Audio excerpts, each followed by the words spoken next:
ঝালকাঠির নলছিটিতে সন্ত্রাসী কর্মকাণ্ড ও চাঁদাবাজির প্রতিবাদে মানববন্ধন ও বিক্ষোভ মিছিল অনুষ্ঠিত হয়েছে।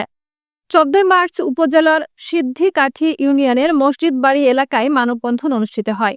পরে মসজিদ বাড়ি এলাকা থেকে একটি বিক্ষোভ মিছিল বের করে গোচরা বাজারে গিয়ে শেষ হয়। মানববন্ধনে বক্তব্য দেন স্থানীয় বাসিন্দা রফিকুল ইসলাম, হুমায়ুন কবির সর্দার, ব্যবসায়ী সুমন সর্দার, রীতা বেগম, পপি বেগম, মনির বেগ প্রমুখ। বক্তারা অভিযোগ করেন যে ইউনিয়ন বিএনপি যুবদল ও স্বেচ্ছাসেবক দলের গুটি কয়েক নেতাকর্মী মসজিদ বাড়ি এলাকায় ব্যবসা বাণিজ্য ধ্বংসের পাঁয়তারা করছে। তারা সন্ত্রাসী কার্যকলাপ, চাঁদাবাজি এবং মারধরের মাধ্যমে স্থানীয় মানুষদের ভীত করে রেখেছে। এছাড়া মসজিদ এলাকায় মাদক সেবন, ব্যবসা পরিচালনা করা হচ্ছে এবং সম্প্রতি চাঁদা না দেওয়ায় সুমন সর্দার ও হুমায়ুন কবিরকে হত্যার চেষ্টা করা হয়েছে বলে অভিযোগ করেন বক্তারা।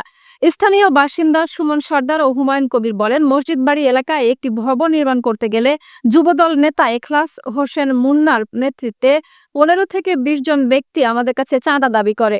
চাঁদা না দেওয়ার কারণে আমাদের মারধর করা হয়। এ ঘটনায় আমরা আদালতে মামলা করেছি।